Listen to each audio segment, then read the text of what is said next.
who have been directly overseeing operations during Operation Sindoor. We have Lieutenant General Rajiv Ghai, Director General Military Operations, who will cover the aspects related to land domain. Air Marshal A.K. Bharti, to his right, Director General Air Operations, will provide insights on the air domain. And to my right is Vice Admiral A.N. Pramod, Director General Naval Operations, who will cover aspects on maritime domain. Following their briefings, we will move on to the question answer session. I now request the DGMO to commence the opening brief. Thank you, Sandeep. A very good evening to all of you, ladies and gentlemen. Thank you, Rajiv. A very good evening, ladies and gentlemen. It indeed is a difficult time that we have to come here like this and brief you. We could have done without this, but we had no choice. As the DGMO has detailed, the event was precipitated by the dastardly act at Pahalgam. The sequence of events have already been detailed. We carefully selected the targets, and out of the 9 selected targets, the target systems that were given to the Indian Air Force were the notorious training camps at Bhavalpur and Muridke, these being further from the international boundary. Through critical target system analysis, we analyzed what was to be done to annihilate these targets and plan to engage these targets with precision air-to-surface guided munitions so as to avoid collateral damage. The modalities of planning process I will not go through at this instant. However, what I would like to show you is the results that we achieved through our targeted airstrikes. Could I have the second slide, please?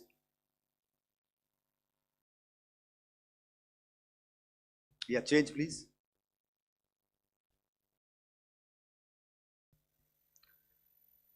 Okay. This is what the terror infra at Muridke looks like.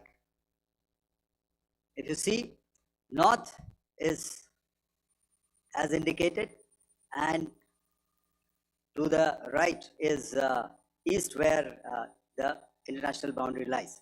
Could we have the next slide, please?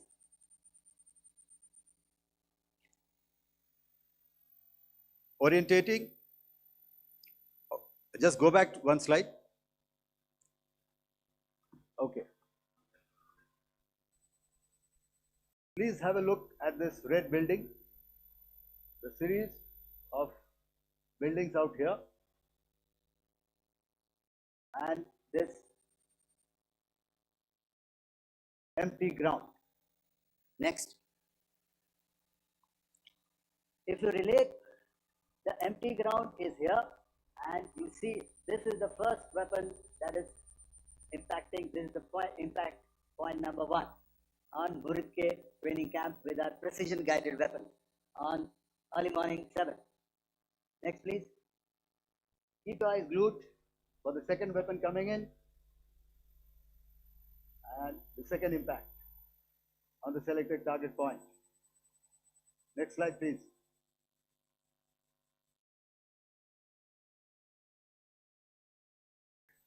Third weapon, third impact. Continue. And fourth weapon, fourth impact. So through these targeted and precision targeting, we addressed the target at Muridke, which was the terrain infrastructure. Can you hear me? All right. Okay, I'll come closer to the mic. Now we go to the next target, which is the Bhavalpur training camp. Next slide, please. Okay, just wait. So the effect, if you see, the impact point, if I can point out, this is the impact point. The ammunition has gone through the roof and it has created a blast inside, the photographs of which you would have, all of you would have seen.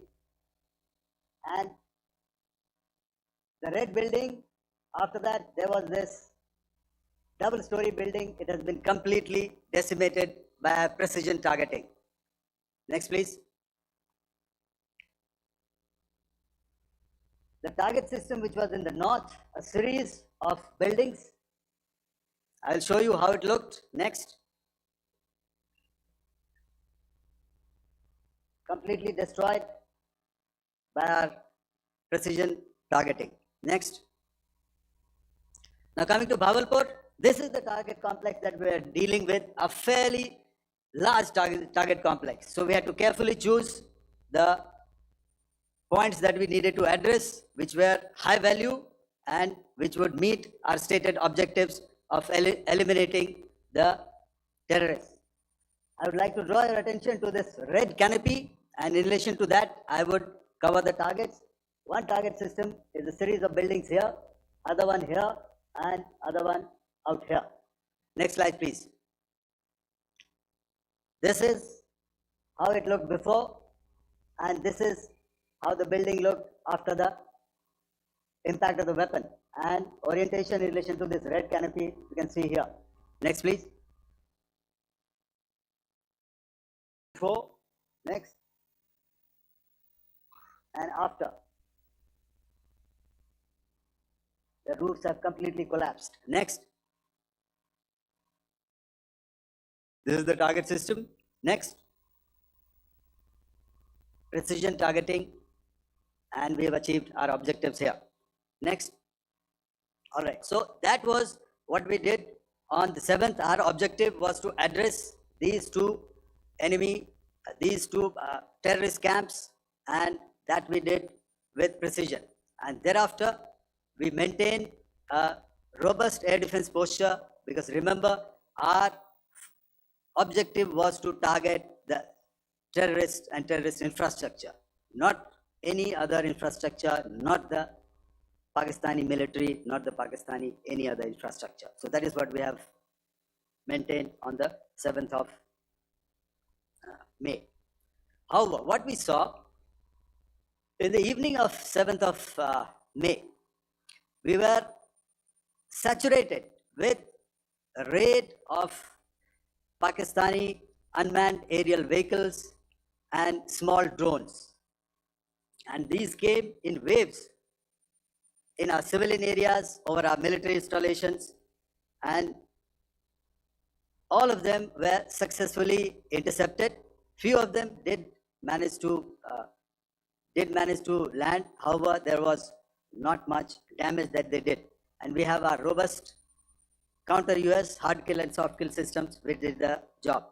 However, the difference here was that we had targeted the terrorists. The adversary now has targeted our civilians and the military infrastructure. So it had to be responded to. So in a quick and calibrated response, that very night, we struck their radar installations at Lahore and close to Gujranwala, the LYT installation, to indicate to him that we are ready, yet we do not want to escalate. Our fight was with the terrorists and not with the Pakistani military establishment. Thank you.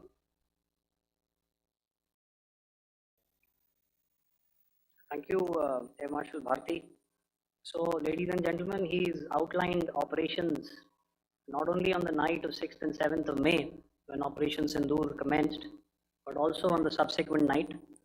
Being well aware and familiar with the congenital and impulsive nature of our adversary, and even though we did attempt to reach out and communicate our compulsions to strike at the heart of terror to my counterpart, In the immediate wake of Operation Sindoor, the request was brusquely turned down,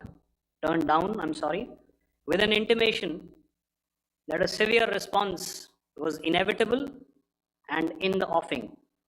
We were, of course, prepared. Operations on the 7th and the 8th, Air Marshal Bharti spoken about. On the night of 8th and 9th of May, they flew drones and aircrafts into our airspace all across the borders and made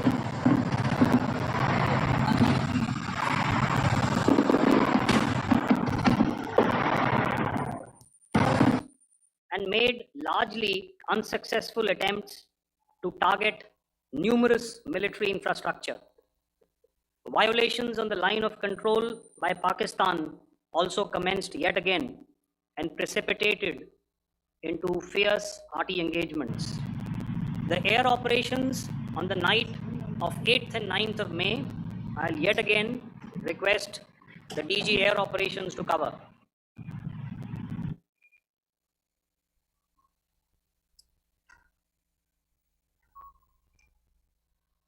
So I just covered what happened on the night of 7th and 8th.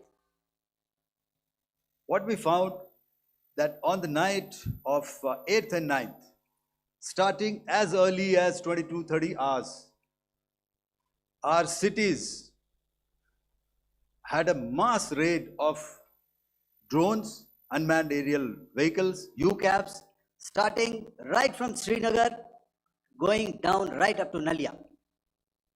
It was a mass raid in waves and it was relentless.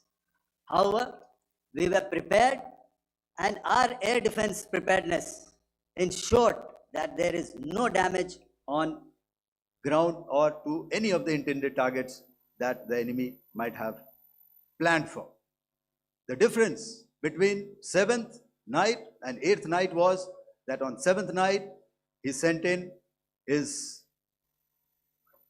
Yeha class of UAVs. However, these UAVs can go some distance, they are armed.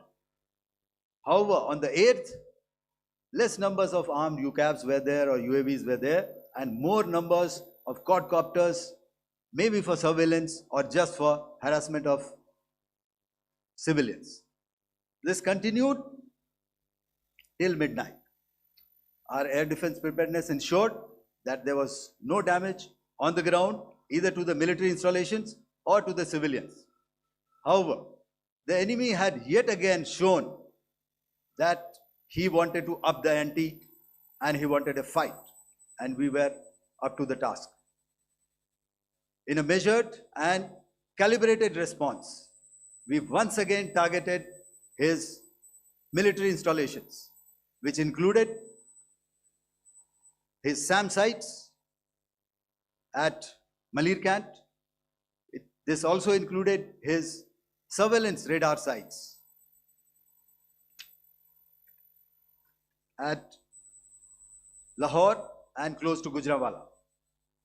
These were suitably addressed, and thereafter his drone attacks continued even till morning, which we countered, and during the daytime there was some respite.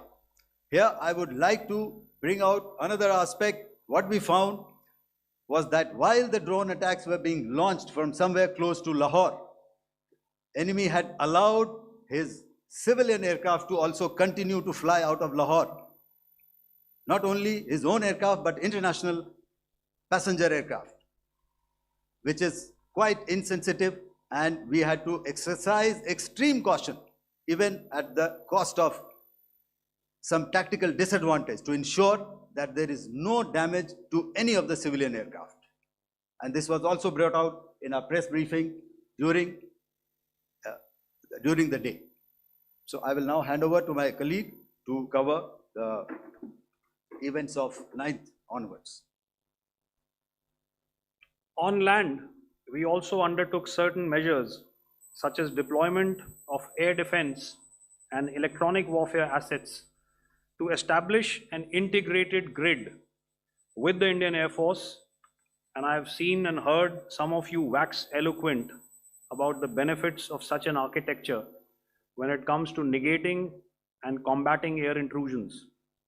We also carried out deployment to include movement of our forces in the land, sea, and air domains.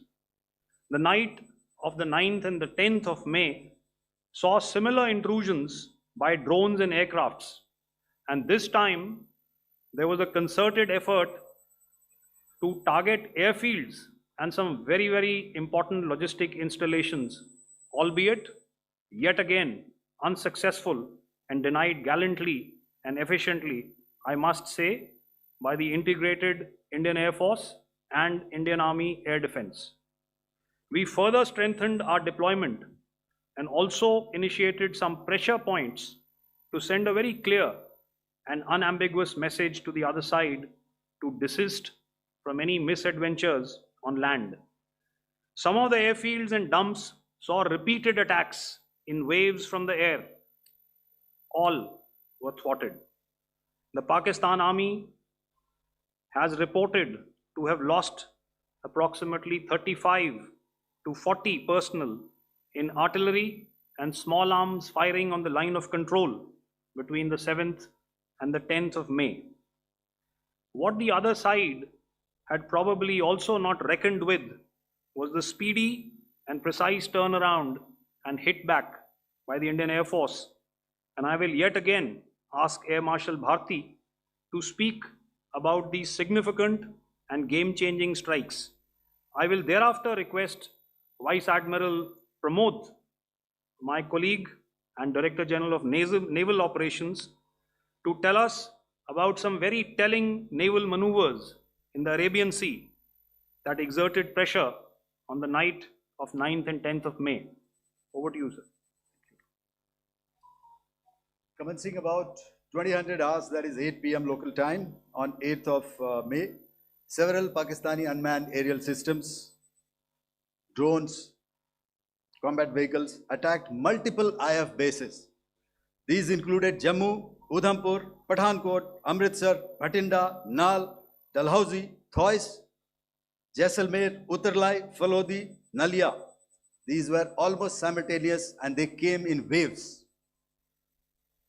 All our AD guns and other systems were waiting for them.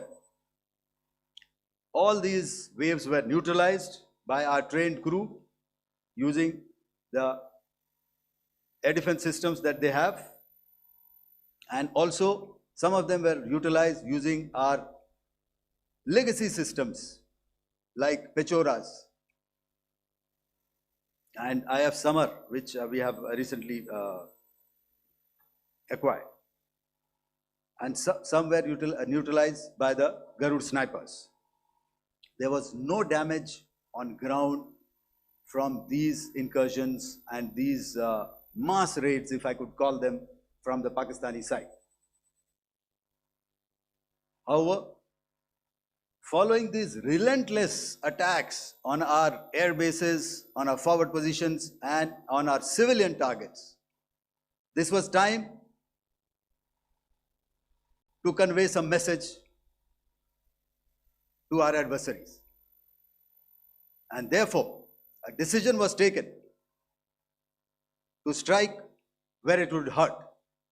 And towards that in a swift, coordinated, calibrated attack, we struck his air bases, command centers, military infrastructure, air defense systems across the entire Western Front. The bases we struck include Chaklala, Rafiki, and mind you, Chaklala is Islamabad, Rahim Yar Khan, Sakar, sending a clear message that aggression will not be tolerated. This was followed by strikes at Sargoda, Bholari, Jacobabad. We also struck the C2 centers at Murid, the UAE complex at Murid, Rafiki, radar at Chunia, which I will show you, Rahim Yar Khan Airfield and the unmanned combat aerial vehicle hangar at Sakar. I would like to reiterate here that we have the capability to target every system at these bases and more. However, it was only a measured response to instill good wisdom to our adversary to refrain from further escalation. IF response was directed only at military installations, avoiding civilian and collateral damage. I would now like to show you some of the effects that have been achieved as a result of our air operation.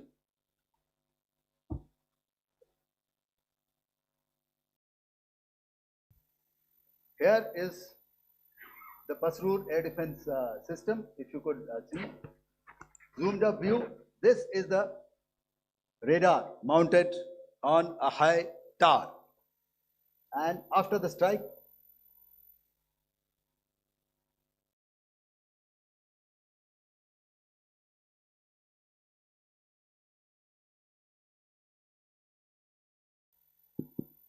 thank you.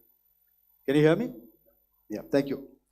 And after the strike, this is what has happened. This radar has been taken out, completely burnt. Next slide, please. The Chunia air defense radar, which was taken out on 7th and 8th. This is the radar site. A blown up photograph, once again, on a tower. Not very clear, but what you see very clearly is the after effect after we have struck. The radar head has been completely decapitated. Next slide, please. Arifwala air defense radar. In this complex, you see how it looked before, blown up image, and after really blown up. Next. Now coming to Sargodha airfield. Remember, this is one of their important airfields wherein they have a lot of assets, F-16s, other assets which they keep getting, training institutes. And we have stuck this airfield. It is not, if you zoom in here, then one impact point here on the runway and second impact point of our weapon, precision weapon on the runway. And if you see this blown up, repairing going on. Same here. Next. Rahim Yar Khan. This is the area we have struck. A deep strike out here and one complex here. So this is how it looked before, and same, you see a big crater, another crater here, and this complex after strike neutralized. Next. Chaklala airfield, Noor Khan, once again a major air base, a lot of their logistic assets out here. This was the chosen complex that we intended to strike and convey a message. Next slide, please. This is how it looked before, and this is how it looked after our strike. Next. Sakar. We chose the radar site at Sakar. This is the radar site, and after it was struck, this is the aftermath, completely burnt out. Next, please. Aircraft shelter. This is how it looked before the strike, and this is how it looked after the strike. The roof of the buildings completely caved in and burnt. Next. Bolari airfield, aircraft hangar. This is how it looked before, and this is how it looked after the precision strike. Next. Jacobabad, aircraft hangar, and this is how it looked after. Next.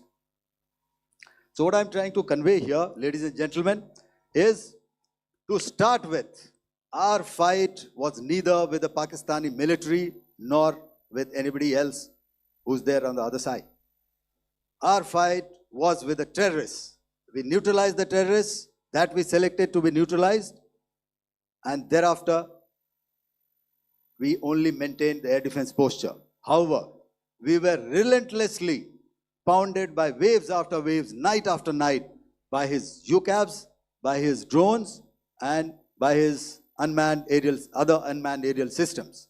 And that left us with no choice but to retaliate, and yet our retaliation was calibrated, it was graduated, and it was proportionate. Thank you.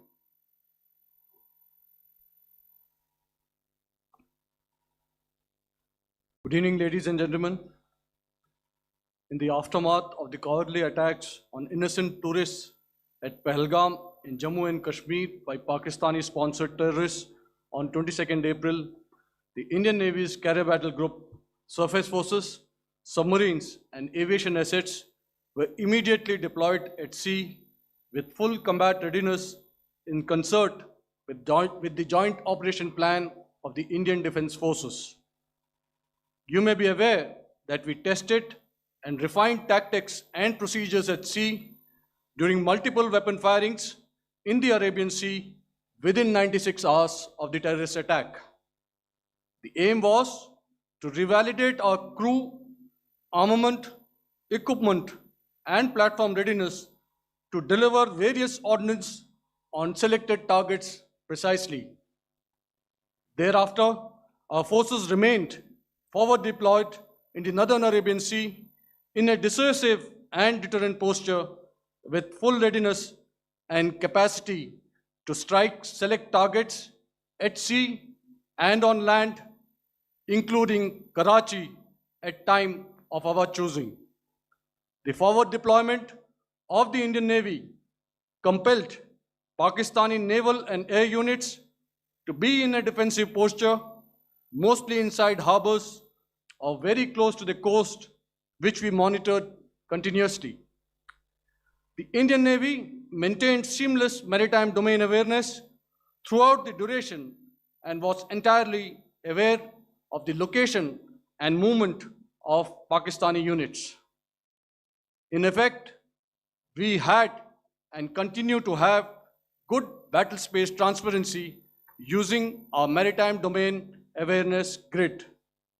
As you are aware, our response has been measured, proportionate, non-escalatory, and responsible from day one. Accordingly, the calibrated approach considered all options, including the ability of the Indian Navy for offensive action from and at sea. As part of this escalation control mechanism, the application of force by the Navy was planned in a synchronized manner in coordination with the Army and Air Force, the highlight being teams from the three services working closely in an integrated manner. Along with the kinetic actions by the Indian Army and Indian Air Force, the overwhelming operational edge of Indian Navy at sea contributed towards Pakistan's urgent request for a ceasefire yesterday. As we speak, Indian Navy remains deployed at sea in a credible deterrent posture to respond decisively to any inimical action by Pakistan or Pakistan-based terrorists. Thank you. Samno Varna, Jai Hind. Now I'll hand over to Director General Military Operations for further proceedings. Ladies and gentlemen, on the 10th of May, in the morning, even as we were getting into a huddle to wargame the events of the previous night, a routine exercise, I received a message on hotline from my counterpart in Pakistan seeking my willingness to communicate. Since our initial aim was to strike at terror camps, and all our actions in the subsequent days were in response to the intrusions and violations by the Pakistan Air Force and its army, it was decided that I would indeed speak with my counterpart. You are already aware, I've seen it being covered on national television, that my communication with the Pak DGMO was conducted at 15:35 hours yesterday.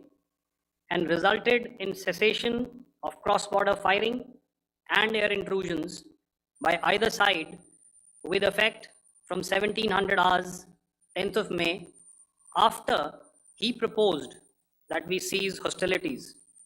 We also decided to further speak on the 12th of May, that's tomorrow, at 1200 hours, to discuss the modalities that would enable the longevity of this understanding. However, disappointingly, and must I add, expectedly, it took only a couple of hours for the Pakistan Army to violate these arrangements by cross-border and across the line of control firing, followed by drone intrusions across the expanse of the Western Front through last night and in the early hours of the morning today. These violations were responded to robustly and dealt with as they must be. We have earlier today sent another hotline message to my counterpart highlighting these violations of the understanding between the DGMOs on the 10th of May, and our firm and clear intent to respond to these fiercely and punitively, if repeated tonight, subsequently, or later.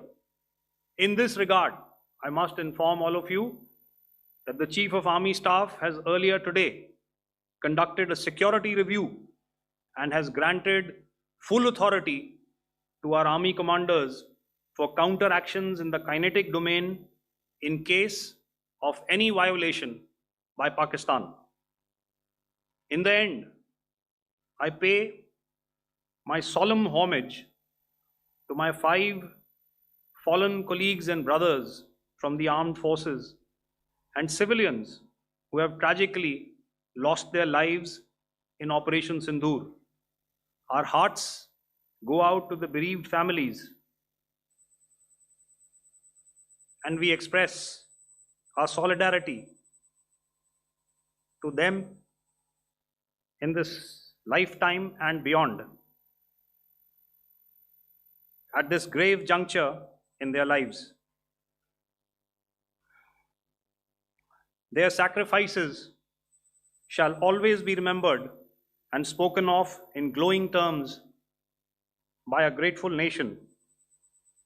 We have thus far, ladies and gentlemen, exercised, and my colleague Pramod highlighted this, immense restraint, and our actions have been focused, measured, and non-escalatory.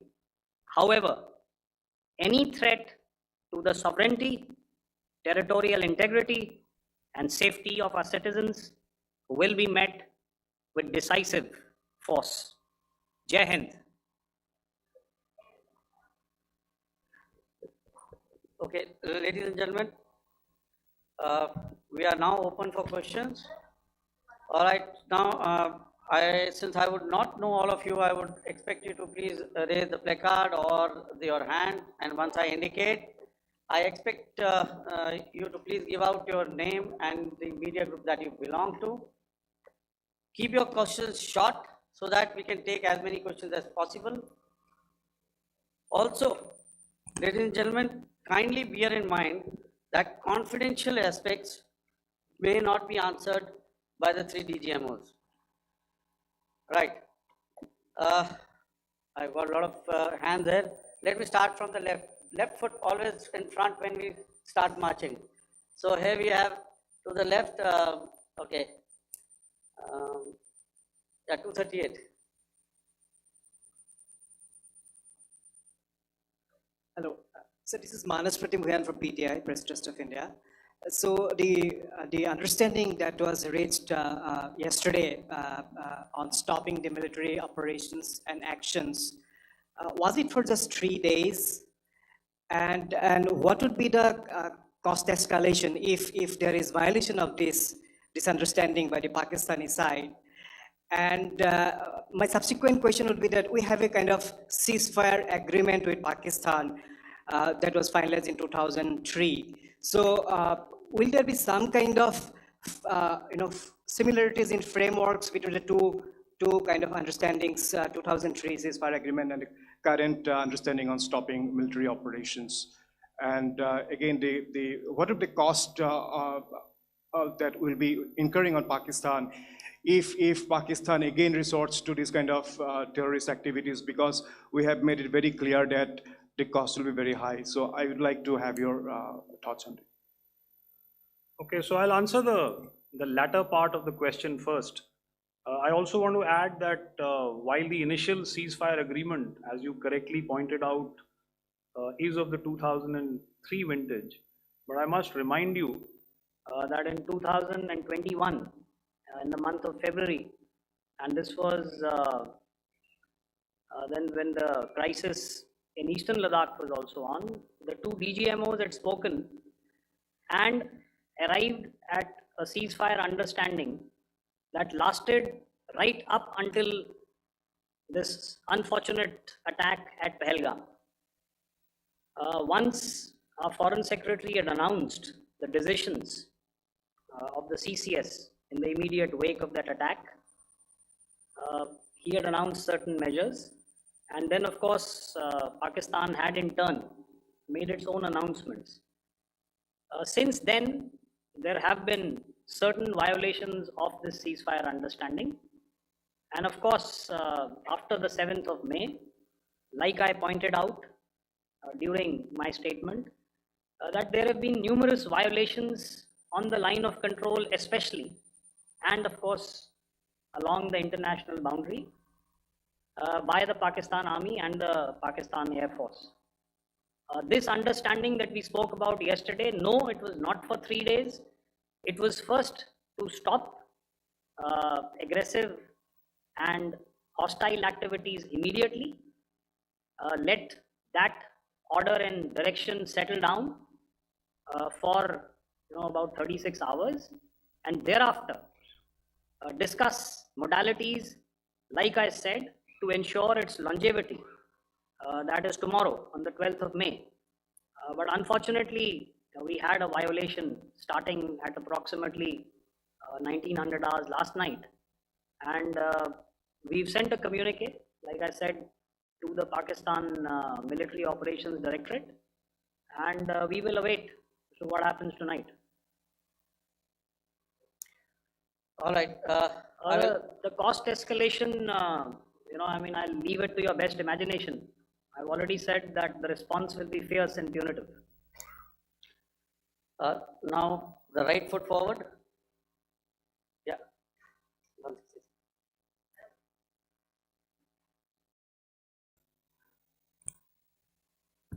Sir, I'm Ajit Dubey from ANI, sir. Sir, my question is that you talked about the loss of lives to the Pakistan Army, that was around 35 to 40 kills secured by the Indian Army. Sir, can you tell us what would be the total loss of life to the Pakistan Army in both Army and Air Force attacks, sir? And how good was the performance of the BrahMos, Scalp and the S-400 during the operations? And sir, since we have just one line. No multiple questions, please. Sir, all right. And since sir, we have achieved such a spectacular, we have made good achievements in this entire operation, can we say that we have emerged victorious, or we have a big upper hand over the Pakistanis in this entire conflict? Thank you very much, sir. So I'll answer the question about the loss of lives on the other side. Of course, there are various means to ascertain that number. There is information from various agencies that come in. There are, of course, on the line of control, other ways to find out as to what has been the effect of what you are doing there in ceasefire violations. So therefore, I mentioned 35 to 40 on the line of control, and please remember that once Operation Sindoor was launched, the responses of the Pakistan Army were also on Indian Army or the Indian Armed Forces infrastructure. Let me put it that way. So that's why I did not cover casualties of the Pakistan Army, at least in the initial phases of battle, because those were not our targets. Our targets were terror oriented. And of course, later, once they launched air intrusions and air operations on our infrastructure, we've used heavier weapons, and of course, there would have been casualties, but those are still being assessed. The effects of the weapons that you mentioned, I will request Air Marshal Bharti to apprise all of you about those. Good evening, Mr. Ajit. How are you? Ajit, okay, you're meeting after some time. I never mentioned about any of the weapons that we used. Check. Okay. What I was saying that I never mentioned of any of the weapons, the caliber that we used. All right, so we'll leave it at that. Those are matters of operational details which I would not like to go into. But suffice to say that whatever methods and whatever means we have chosen, it had the desired effects on the enemy targets. How many casualties? How many injuries? Well, to start with, our aim was not to inflict casualties, but in case there have been, it is for them to count. Our job is to hit the target, not to count the body bags. And the last part of your question, I wonder if you read out the tweet on ADGPI at midnight once we'd done what we had to in Operation Sindoor. And that's credit to my friend here on the left. Justice has been served, Ajit. That is all that I will say. Ajit, I'll request you to, refrain putting words into his mouth. All right. Yeah, I'll come back to the left. 147. Sorry, 47. No, 47. Did I see it here or? Yeah. Good evening, gentlemen. Sorry, 147, I saw it there. Sorry. Yeah, since I've already said 147, start please. Hi, sir. Good evening. This is Shivam Patel from Reuters News Agency. Thank you for giving me the opportunity. My question, sir, is how many military targets did Indian Armed Forces strike in Pakistan in response to the attacks from Pakistan? How were these targets selected? And how many troop casualties have been there in total on both sides, if you give details? Thank you. I'm sorry, where are you? I haven't spotted his name. Yeah. Can you just repeat that for me, please? Sure, sir. So my name is Shivam Patel. I'm from Reuters News Agency. My question is, how many military targets in total did the Indian Armed Forces strike in Pakistan in response to the attack from Pakistan? How were these targets selected? And how many troop casualties have been there on both sides, if you can? So you're speaking of the targets that I mentioned in the wake of the attack at Pahalgam, right? Yeah, I think it's amply clear to everybody here that the Pakistan Army has not crossed the international boundary, neither in the plain sector nor on the line of control. So the intrusions have been in the air. There have been certain attempts on the line of control when ceasefire violations have been on to try and infiltrate and carry out and perpetrate activities that we are all very well familiar with. Whether these are by terrorists or by the Pakistan Army or its special forces and commandos is difficult to say, but each of these have been effectively thwarted. So therefore, as far as engagements of military targets on the other side is concerned, I thought Air Marshal Bharti covered those very well and in detail, and he also mentioned as to how they went about targeting those. I think those images were very clear and very, very graphic in telling us as to what we needed to hit. And you'll remember that right at the outset, I said that we even went into what was the construction in each of these locations, and therefore decided on the vector that had to be utilized. Please. Okay, if I could add to what the DGMO has said, I have already detailed the targets. Now, whether it is X numbers or Y numbers that is immaterial. And what damage have we inflicted? You have seen. What are the casualties on the other side? As I said, that is for them to count. As far as we are concerned, from the air defense side, if they had a choice, they would have definitely come in. They're fighters, the more numbers of UCAVs. It is not that they did not intend to come in. It is only that our robust AD posture prevented them from coming in. So that must be known, and that must be realized by all the audience here. Yeah, I'll come to the left now, 24.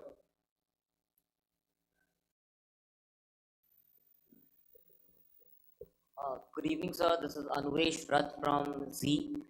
Sir, I wanted to know on the first briefing, which was done by FS and two representatives from Air Force and Army, you showed a list where there was 21 places in that list.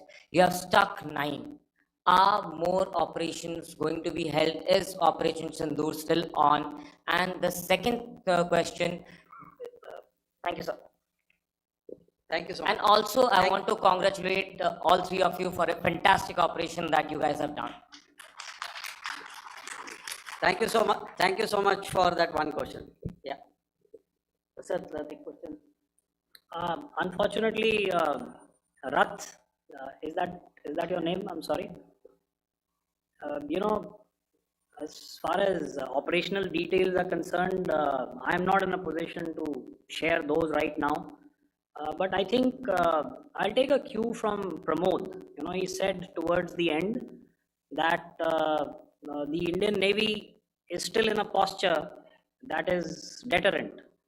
And I have already made it very clear towards the end of what I said that it's only a couple of hours ago that the Chief of Army Staff has carried out a security review and he's authorized our Army commanders to deal with violations of any kind from across the borders in a manner that they deem fit. So again, to reiterate, the response will be fierce and it will be punitive.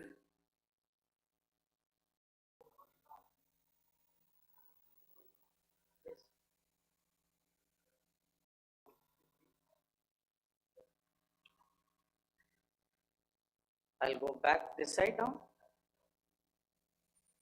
Yeah, 255. She said middle wale kya karenge, so 255. Oh, sorry. Good evening, sir. I'm Shailesh from National Defense. Please allow me, first of all, to pay my gratitude for protecting us Indians. Thank you very much. Sir, since the enemy has been talking about taking down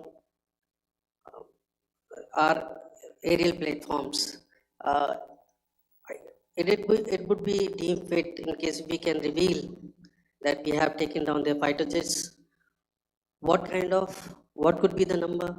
Though you said that they may be not good to reveal the platforms, but since this has come from various quarters in Pakistan, so I believe that we need to answer, in case if you can, sir, if you may allow.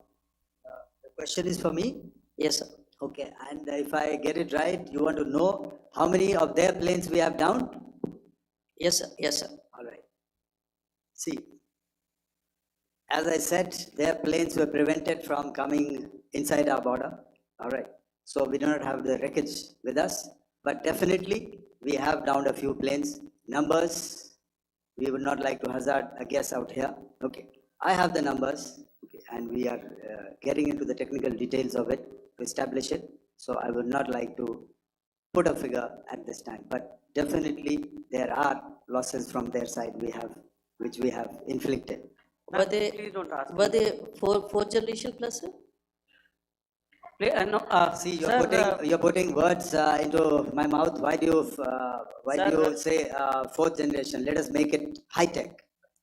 Thank you so much, sir. All right. Yeah, 163.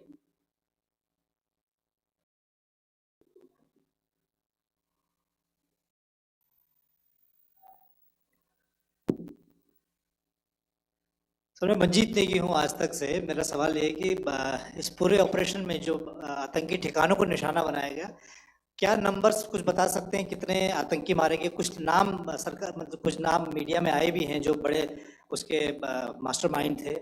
और एक सवाल जो आज air force ने भी tweet किया कि operation सिंदूर अभी जारी है और सरकार की तरफ से भी कहा गया। और पिछली बार जब विदेश मंत्रालय की प्रेस कॉन्फ्रेंस पहली हुई थी उसमें वो लिस्ट दिखाई गई थी कि 21 टेरर कैंप आइडेंटिफाई किए गए हैं। तो क्या जो बाकी बचे हुए टेरर कैंप हैं उन पर भी कार्रवाई होगी? और एक नंबर अगर आप बता पाएं कितने टेररिस्ट मारे गए? Manjeet ji, 3 questions. The third one has just been asked here before. So 21 this thing. So I'll request the first to be answered so that we have more number of people who can ask. Manjeet, जब मैंने statement दिया तो मैंने शुरू में ही कहा कि जैसे ही ऑपरेशन सिंदूर कॉन्सेप्चुअलाइज हुआ तो हमारा जो पीछे की कार्रवाई होती है स्पेड वर्क और टारगेट्स को आइडेंटिफाई और एनालाइज करने की कार्रवाई शुरू हो गई थी। मैंने जब स्टेटमेंट दिया तो मैंने बताया कि बहुत सारे थे, हमने 21 दिखाए होंगे और भी हैं, लेकिन वो लिस्ट फिल्टर करते करते 21 तक पहुंची। अब क्या आगे एंगेज किए जाएंगे? अगर ज़रूरत पड़ेगी तो ज़रूर एंगेज किए जाएंगे, लेकिन मैंने बताया कि इस समय जो इंट एजेंसीज ने हमें बताया कि फलाने कैंप में प्रेजेंस है, हमने उनको एंगेज किया। कुछ नाम मैंने लिए, कुछ नाम अभी पुख्ता किए जा रहे हैं। मैंने आपको बताया कि जो इंट एजेंसीज ने अभी तक असेसमेंट किया है उसमें उन्होंने कहा है कि तकरीबन 100 से ज़्यादा मारे गए हैं। और एक आज आपने तस्वीर भी देखी कि काफ़ी प्रोमिनेंट जो फ्यूनरल था, काफ़ी प्रोमिनेंट एक जो हस्ती हैं वो ऑर्गेनाइज कर रहे थे, और उस फ्यूनरल में और कौन कौन लोग अटेंड कर रहे थे वो तो आपने देखा ही। तो आप लोग सब समझदार हैं और मुझे ये कहने की ज़रूरत नहीं है कि इन लोगों को कहाँ से सपोर्ट मिल रहा है। अगर नहीं मिल रहा होता तो ऑपरेशन सिंदूर नहीं होता, तो उसी की वजह से है ये ऑपरेशन। तो मेरे ख्याल से मैंने आपके सारे सवालों का जवाब दे दिया है। Ma'am Sir, next is from 17. Sir मेरा नाम अंजू निर्वाण है, TV9 भारतवर्ष से। सर मेरा सवाल ये है कि ऑपरेशन सिंदूर में हमारी जो इंडियन नेवी है उसके बारे में सर थोड़ा सा बताएं कि किस तरह की उसकी भूमिका रही, क्योंकि हमने इस दौरान सर देखा कि बहुत सारी स्पेकुलेशन भी रही और ये बोला गया कि कराची तक हमारी नेवी ने ऑपरेशन किया है। तो सर इस पर थोड़ी सी क्लैरिटी चाहिए। और सर हमने कौन कौन से फाइटर एयरक्राफ्ट डाउन किए हैं, अगर उसका भी थोड़ा सा क्लैरिटी मिल जाए तो अच्छा रहेगा। तो मैं आपका पहले सवाल का जवाब दूंगा। I will make few sentences and leave it for your imagination. First of all, as I mentioned, we have quantitative and qualitative edge to deliver a massive blow to our adversary, and we completely dominate in the maritime front. Indian Navy's action is part of the escalation ladder mechanism which we have worked out amongst 3 services.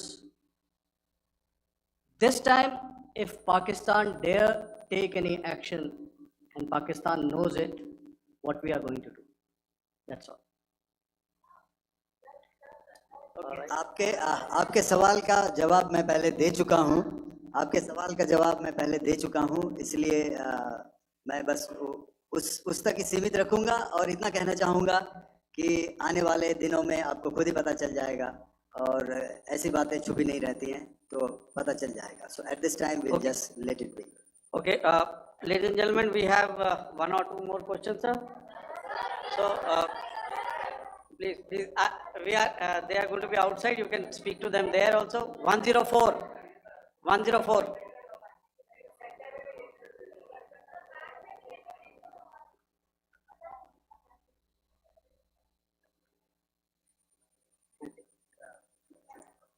Yeah, ask, sir. Sir, Dinakar with the Hindu newspaper. Are you surprised that you got this question? No, sir.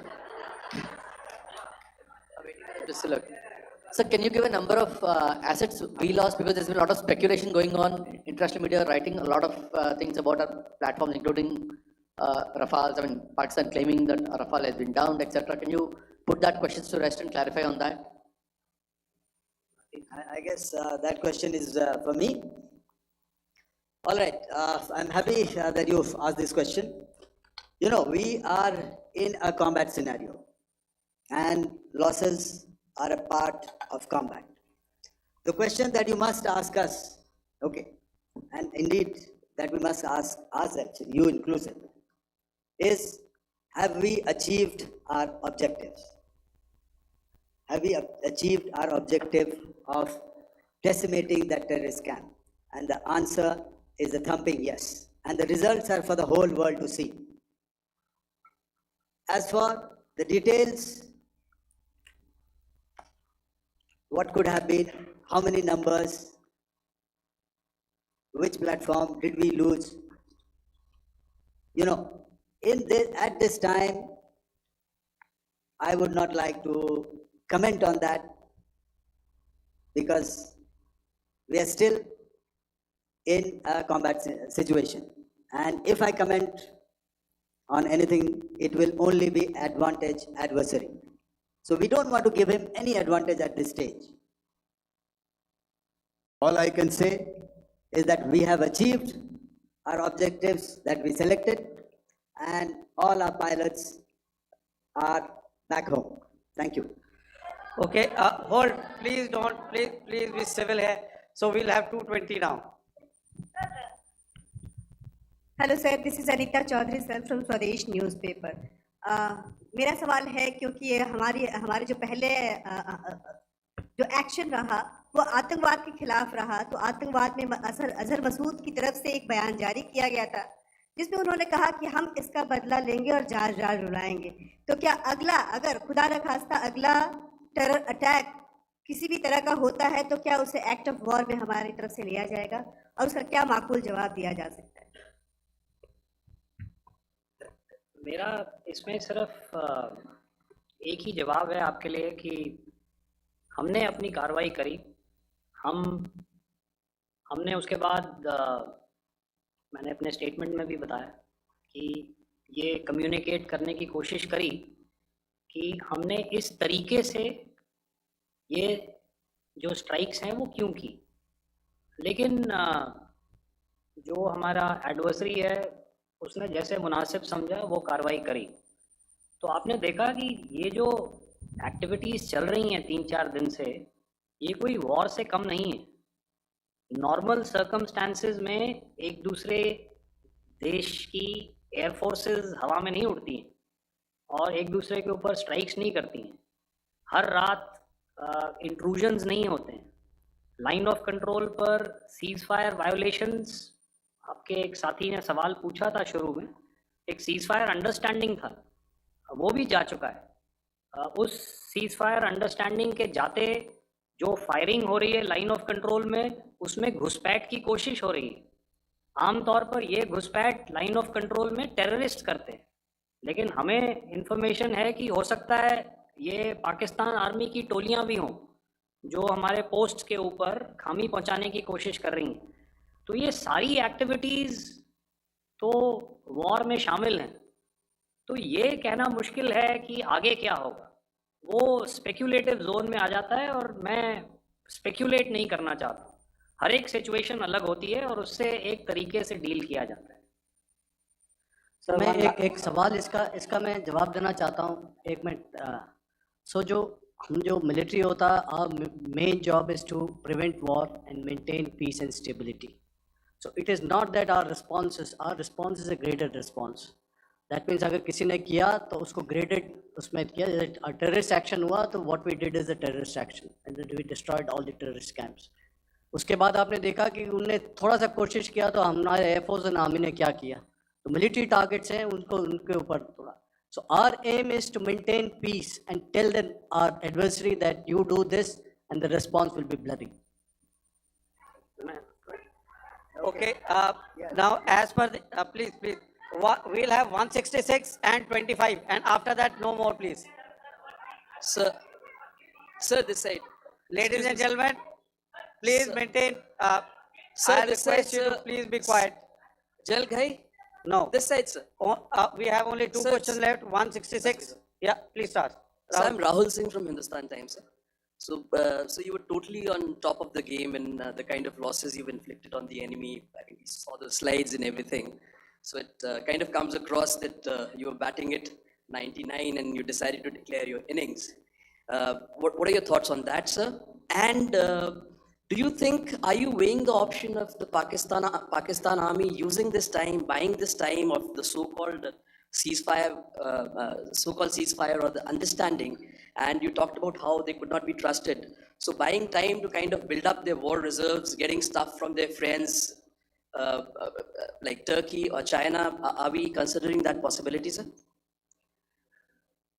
Look, see, the call came from the Pakistani side to speak about cessation of hostilities. What pauses mean during such conflicts is known to everybody. You know, I don't want to go into the pros and cons of how preparation for war is made. You know, that is a process in itself. But I think my senior colleague here, the DG Air Operations, spoke, or he alluded at least, you know, to what this operation was precisely and specifically meant for. And I think that's something that we achieved, you know, right at the outset. Had we had the option not to go further, we probably wouldn't have. But we've been compelled to be in this situation. And as you've seen, the armed forces of India, and you know, you've got the three Director Generals sitting here, we are always prepared to face any eventuality. And like I said, that's for the sovereignty, the territorial integrity, and the safety of our citizens. So whatever has to be done will be done. You know, I'm not so concerned about what Pakistan will do in this time. I'm only concerned about what we will do. We have a roadmap and a plan, and we will follow it diligently, and we will follow it to the T. You know, that's the contention that I want to make here today. Ma'am, please. Okay, the last question, and ma'am, 25, she has been she's been asking since the first one. Sir, I'm Nandita. Sir, She's not asking a question. Sir, I'm Nandita Dagar, DGAR from DD News and DD India. Sir, I wanted to ask you that my question is to General Ghai. Sir, you spoke to your counterpart yesterday and the Pakistani counterpart. Sir, what is the Indian Army's assessment that despite that agreement, that talk that you had, despite that agreement coming into effect at 1700 hours yesterday, why did they violate it? And number two, yesterday at the joint Defense Ministry and Foreign Ministry briefing, Wing Commander Vyomika Singh and Colonel Sophia Qureshi had told us that we have cited the Pakistani troops amassing at the borders and at the LOC. Sir, has that situation changed? Have they withdrawn? And sir, if in case, despite now there is a lull, of course, but if tonight again, the enemy again carries out shelling and aerial intrusions through drones, what is going to be our response? Thank you. So without outlining the specifics of that response, I've already made it clear that there will be a response and it will be fierce and it will be punitive. Why the Pakistan Army chose the option of violating the understanding that was arrived at earlier yesterday, I think that's a question that we best answered by the Pakistan DGMO. I wouldn't be able to, give you that. But, in situations such as these, and if you go back into any conflict, sometimes these understandings take time, to fructify and manifest on ground. But without, getting into the reasons, it is our mandate to be prepared at all times, and that we were. It's not as if because there was an understanding we weren't prepared. I must tell you that the armed forces were on a very, very high alert, and they continue to be in that state even as we speak. All right. Ladies and gentlemen, please, ma'am, please, Okay, thank you so much for coming today. Those who have missed asking a question, those who have missed, see, I knew I'll grab this attention from you like this. Those who have missed the opportunity to ask a question can give me a written one. I'll definitely get back to you with that. And also, they are they are invited for a cup of tea in my office day after tomorrow. Thank you, ladies and gentlemen, for coming. Thank you. Thank you very much. Jai Hind. Jai Hind.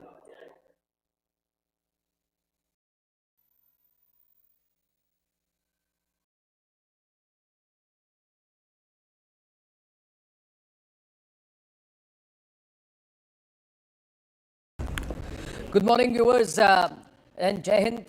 The Tri-Service Chiefs, along with the CDS, are currently meeting Prime Minister Narendra Modi at 7 Lok Kalyan Marg. Things are fluid. We are building up to the 12th of May. Whether or not, what's the conversation that's going to happen? As of now, it's an understanding. It's not an agreement for ceasefire. It's a stoppage that's going on right now. But this morning is Abbas because there are articles all over the place which talk about what Bharat pressed into service to damage about 5 major air bases, including one which perhaps had a huge dent on Pakistan's nuclear capabilities. So there are a lot of speculations going on. The Pak Foreign Ministry has also raised these questions. And even as we speak, there is the inauguration of the BrahMos facility in Lucknow, a production and manufacturing facility. Right now, sitting right next to me live here on this broadcast is the Chair Emeritus of DRDO and the former CEO of the entire CEO and MD of the BrahMos program, a distinguished scientist himself, Dr. Sudhir Mishra. Sudhir ji, namaste. Thank you very, very much. Good morning. Jai Hind to you. Sir, let me ask you, did we or did we not use the BrahMos missile in Operation Sindoor? Yeah. You see, it's difficult to confirm by me, but the TV channels, news media, they all have reported that BrahMos has been successfully used against Pakistani ground assets. And if our Air Force has used it, I am very proud of it. And I feel that I have repaid my duties to India. Just tell us about the BrahMos now, whether or not it's happened or not. We'll wait for an official confirmation. But the Pak Foreign Ministry said that BrahMos missiles was used, cruise missiles was used. But the Pakistanis also used the Fateh 2. So let's try and understand, compare, contrast the Fateh 2 and BrahMos. How did BrahMos happen and what are the capabilities of the BrahMos? You see, BrahMos is a cruise missile and its range varies from 300 to 800 kilometers. We have different applications of different versions of the BrahMos. We have land-to-land version, we have land-to-ship, we have ship-to-ship, ship-to-land, and we can launch BrahMos from Sukhoi 30 aircraft also against land targets and sea targets. What Pakistani have used is a strategic missile. It is a ballistic missile having a conventional payload. And it is reported that it was headed towards Delhi. And our air defense system has proved that they can deny any air attack to our adversaries. We'll get to the gradients of the air defense system because many have been taken by surprise of that because of that in a bit. But let's talk about BrahMos, the payload that it has as a cruise missile. Are there various gradients and how did the whole process of developing the BrahMos happen, or is this the first time that it's also been pressed into service if it has been used? First, I would like to tell you that we have conducted more than 130 tests of BrahMos in various configurations. It includes development test as well as the flight test for users validation. Apart from this, BrahMos is a cruise missile. Cruise missile means it can take a trajectory like an aircraft. It can go for low-high trajectory, it can go for low trajectory, it can go for low trajectory. And being a cruise missile, it can fly over the surface of water about at the altitude of about 5 to 10 meters. 10 meters. So then it's very difficult to be detected by radar. Yes, it's very difficult for any ship-based radar to detect it.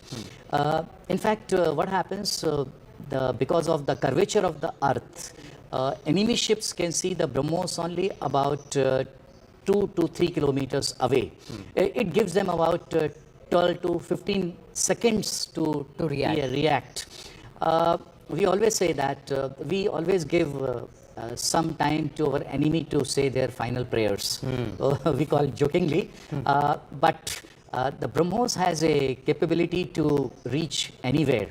And the beautiful thing about this missile is it's very accurate. It's accurate to the pinpoint level, and it is different than the ballistic missile in the sense, ballistic missiles means the way you throw stone in the air and it comes down to the enemy territory. The trajectory it follows is called a ballistic trajectory. This, the one which was coming towards Delhi, Fateh 2, which Pakistanis have fired, it was a ballistic missile. And coming to the air defense, what happens? We'll talk about air defense in a bit. I just want to talk a little more on BrahMos. Yeah. On BrahMos, you said it's a cruise missile. So what are the speeds and what is the distance that it can cover? Yeah. So if, let's say hypothetically, that the Noor Ali Khan Air Base was struck by a BrahMos missile, from where, what is the distance it would have traveled and at what speeds would it have traveled? Yes. The BrahMos hypothetically is the operative word. Yes. The BrahMos missile is having a range from 300 kilometer onwards. Now what happens if you integrate Sukhoi 30 MKI, then the range is immaterial because the Sukhoi can fly up to 3,400 kilometers, and if you do the fueling, refueling, then the range goes to 5,500 kilometers. So when it comes to the BrahMos range is, it depends upon the range of Sukhoi 30 MKI. Now coming to the warhead, it uses a conventional warhead. It is not nuclear.